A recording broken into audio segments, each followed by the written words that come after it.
del fenómeno que están viviendo. La persona salió bien, afortunadamente, ¿no? Gran trabajo de los médicos. Lo que tenía era una inflamación de las meninges, ¿no? Producto del accidente, y los movimientos espasmódicos la familia los interpretaba como miedo. No, realmente era un problema neurológico delicado, ¿no?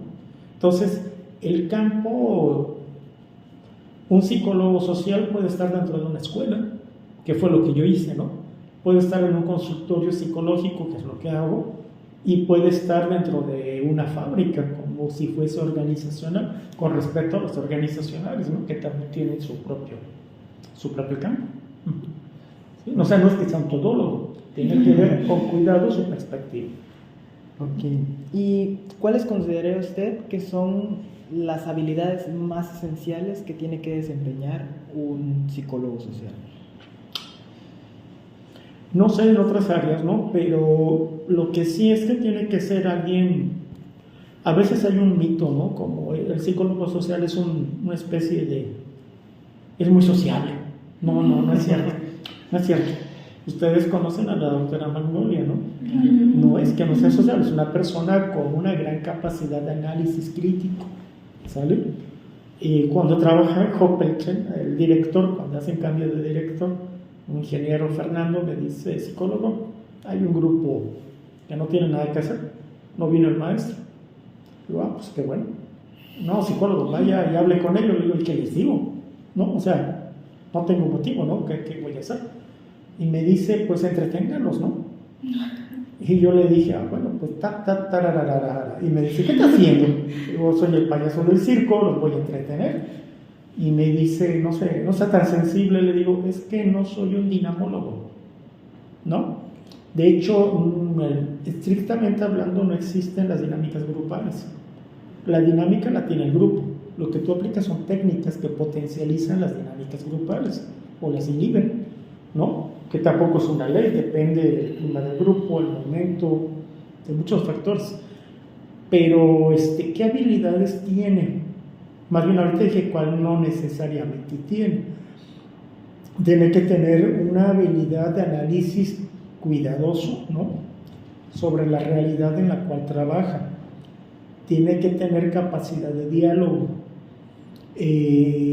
Alguna vez con alguien tuvimos una plática o un desencuentro con eso y me decía, es que como tú dices, que cada quien diga lo que quiere. No, espérate, no es un solipsismo. El solipsismo es un reduccionismo donde cada quien encuentra su propia verdad, pero entonces nadie puede compartir verdades, ¿no? Entonces cada quien sabe lo que es y ya, ¿no? No va por ahí. Tiene que tener una capacidad de análisis crítico de la realidad y también capacidad de estímulo del diálogo, ¿no? Saberse situar para dialogar entre las partes en conflicto, capacidad contextual, ¿no? Es alguien que no sé si sea una habilidad, pero debe de tener un buen bagaje de conocimiento sobre contenidos, no sé cómo llamarlo, sobre contenidos políticos, por ejemplo, ¿no? Política no solamente es lo que se discute en el Senado, política es la ciencia que estudia el control humano, entonces todo aquello que tenga que ver con la normatividad humana es importante que tengas conocimiento, ¿no? Yo no intervengo casos de violencia sexual si no es bajo el conocimiento de la norma oficial mexicana 046, ¿no? Que es sobre violencia familiar y sexual. Entonces tengo que tener contacto con leyes, con modelos, con procedimientos, con instituciones, ¿no? Por ejemplo, saber a dónde se deriva un caso o a dónde se deriva otro, ¿no? Son como, digamos, los bagajes que debes contar. Capacidad de que te guste la lectura. Si alguien me puede decir, bueno, es que a mí no me gusta tanto la lectura, no se trata de que leas devorando libros, ¿no? Se trata de que te guste, no sé, leer una novela, leer un cuento. Cuando daba clases yo les decía a los alumnos, ¿quieres comprender emociones? Puedes leer a Freud, por supuesto, ¿no? Como base antes de leer humanismo o leer humanismo directo, pero también puedes leer a León Tolstoy, Ana Karenina, por ejemplo, ¿no? Y dices, eso que tiene que ver con psicología no es tan esquemático. Entonces, aunque es una ficción, te permite meterte en el mundo del la complejidad de las emociones humanas, ¿no? Ana Karenina, el primer capítulo, tan solo arrancando, siente que el peso de la culpa la aplasta. No sabes de qué, pero el autor te dice que se siente culpable, ¿no? Y en ese momento entra su cuñada, que siempre entra cantando y brincando, o sea, siempre es muy feliz, ¿no? Y ella tiene todo el cuarto con las pesadas cortinas, no quiere que entre la luz, ¿no? Puedes empezar a creer que está deprimida. Y en ese momento la cuñada abre unas ventanas y dice que aquí hace falta luz y no sé qué rollo, ¿no? Y entonces Ana Karenina por un breve momento odia a su cuñada, o sea, ¿qué le pasa, no? O sea, ¿por qué no respeta, no, su intimidad? Y en ese momento la cuñada da un giro, cae en un sillón y se echa a llorar y le dice, no sabes qué desafortunada soy. Y Ana Karenina por un leve momento siente una gran alegría. Su cuñada, que es un dechado de virtudes, se siente angustiada y eso a ella le da placer. Y después de eso se siente culpable más todavía. ¿Cómo es posible que ella se sienta bien porque su cuñada se sienta mal? ¿No? Y dices, mira, me eché no sé cuántos años leyendo a Freud, ¿no? Hubiera leído a Ana Karenina, ¿no? Para entender que las emociones humanas son así de complejas, ¿no? Que son así de fluctuantes. Y dices, bueno, entonces, que te guste, no sé, escuchar música. Algunas personas que conozco usan mucho canciones que tienen cierto contenido, ¿no? Depende. Y también, o que te guste ir al cine, por ejemplo, ¿no? También te sirve como para tener, de manera en 2 horas, puedes comprender la complejidad humana, aunque sea de manera sintetizada, ¿no? El otro día vi un youtuber, un influencer, que hablaba sobre la película Lolita, basada en la novela de Vladimir Nabokov, ¿no? Y dice, en la primera escena podemos ver a un hombre que lo consume la culpa, y dije, este es un tipo que no analizó contextos. Porque si tú ves bien la imagen de Jeremy Irons, que hace esta versión, el protagonista, verás que lo que tiene no es culpa, ¿no? Va manejando con el carro que se sale de la carretera y se va al campo, y la policía va detrás de él y no lo pueden atrapar, no porque vaya rápido, sino porque va manejando todo sin sentido, o sea, está perdido, como si estuviera drogado, ¿no? Y entonces lo ves y está llorando, está compungido, ¿no? Y tú dices, es que si lees la novela, nunca tuvo culpa, lo que tenía era miedo de que lo atraparan, que no era lo mismo, ¿no? Y en ese momento, como Lolita ya creció, ya no es una niña, ya descubrió que nunca la tuvo realmente, que siempre se la prestaron, por así decirlo, que fue prestado. En ese momento él está sumamente decepcionado. Pero eso, digamos, para eso te sirve leer, estudiar, analizar, ¿no? Que no des la realidad por sentada, ¿no? Esa es una versión crítica de la realidad.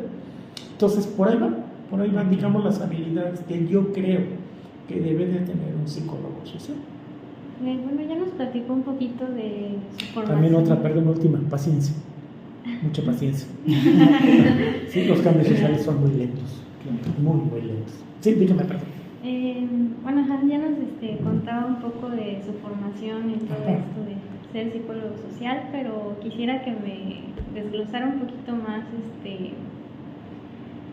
como en cuántos años, todo lo que ha realizado para formarse hasta hoy. Claro, no existe mucha, como se darán cuenta, así como mucha cobertura de la psicología social no existe, ¿no? ¿Qué hay más? La clínica, obviamente, ¿no?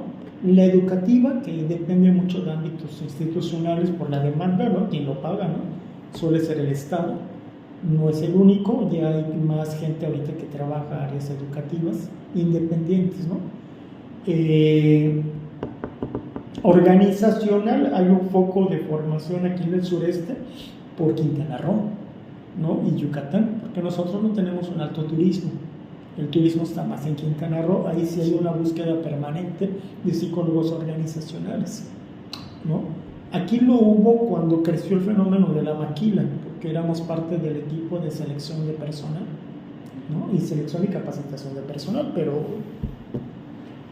ok, yo soy licenciado en psicología educativa, ¿sale? Yo les comenté un poquito mis maestros que me sirvieron de base para eso, ¿no? dentro de la educativa quienes me apoyaron mucho en mi formación, que yo tomé de ahí, ¿no? Que yo agarré de ahí, que de ahí me agarré. La maestra Magnolia, la autora Magnolia, el maestro Criollo Vera, el maestro Gonzalo Zavala Lardín, ¿no? Y el maestro que ya está otra vez en Italia, Juan Pedro Áquila, ¿no? Jean-Pierre Áquila. Ellos fueron para mí mi base constitutiva, no digo que los otros maestros no, solamente que, por ejemplo, en el caso de las Rubio, Gilda y Laura Rubio estaban más en educación especial. El maestro Luis Felipe Castillo Vera también. Luego ellos me sirvieron como la base cognoscitiva que comprendí para la parte socioconstructivista. La maestría yo la estudié porque yo quería estudiar algo en sexualidad humana y no había nada por acá cercano, y yo tenía que trabajar y crea la Rogers la maestría en psicoterapia humanista. Cuando yo veo el programa, hay una materia casi al segundo año de sexualidad humana, y yo dije, bueno, pues al menos, ¿no? Y ya la tomé. Como era con beca, al año siguiente abrieron la maestría en sexología educativa y dije, me lleva al carajo. Pero ya no podía devolver la beca, había que terminar, ¿no? Sin embargo, tomé un diplomado en sexología educativa que era muy completo por parte del Nexfam, cuando estuve colaborando para el Consejo Estatal de Población, colaborando profesionalmente. Y de alguna manera, la visión de la psicoterapia humanista, que es la tercera fuerza dentro de las psicoterapias, ¿no? La primera es el psicoanálisis, segunda el conductismo, tercera el humanismo y cuarta la transpersonal, como manejan algunos autores. Cuando yo estudio la humanista, el énfasis de los estudios antropológicos y socioculturales está ahí. El psicoanálisis tiene una fuerte raíz biologicista, el conductismo también, ¿no? Además experimental, y cuando llegas al humanismo, pues entras a la parte antropológica y socioculturalista, ¿no? Y entonces me permite adaptarme. La única formación más cercana a mi perfil y a mi experiencia, aparte de la experiencia misma, va a ser mi doctorado, el doctorado que estudio en Ensenada, que es en Pedagogía Crítica y Educación Popular, ¿no? Ahí estudio el doctorado, que la pedagogía crítica es una tendencia que surge con más fuerza entre la Primera y Segunda Guerra Mundial en Europa, y que tiene una fuerte carga de psicoanálisis crítico, no psicoanálisis social, por así decirlo, ¿no? Y marxismo, ¿no? Entonces, como es un doctorado marxista, tiene una fuerte carga histórico-crítica y social, ¿no? Y es cuando digo, bueno, esto es lo más parecido a lo que yo manejo, a lo que más soy, ¿no? Cuando en el 2004 fuimos a presentar una ponencia en la Benemérita Universidad Autónoma de Puebla, la organiza la primera generación de maestría en psicología social que hubo allá. Iban a hacer más congresos, eso tenían planeado, pero no lo hicieron. La verdad es que creo que no hicieron más de 2 generaciones y se cerró. No existe una fuerte demanda, no hay una fuerte demanda. ¿Qué es lo más cercano? Formaciones en terapia familiar, por ejemplo, por el ángulo sistémico, ¿no?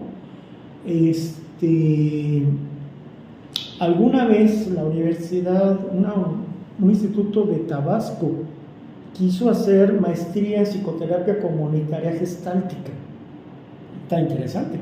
No abrió, tampoco, no lograron reunir el número suficiente, ¿no? Mucho antes de pandemia, ya tiene ratito de esto, ¿no?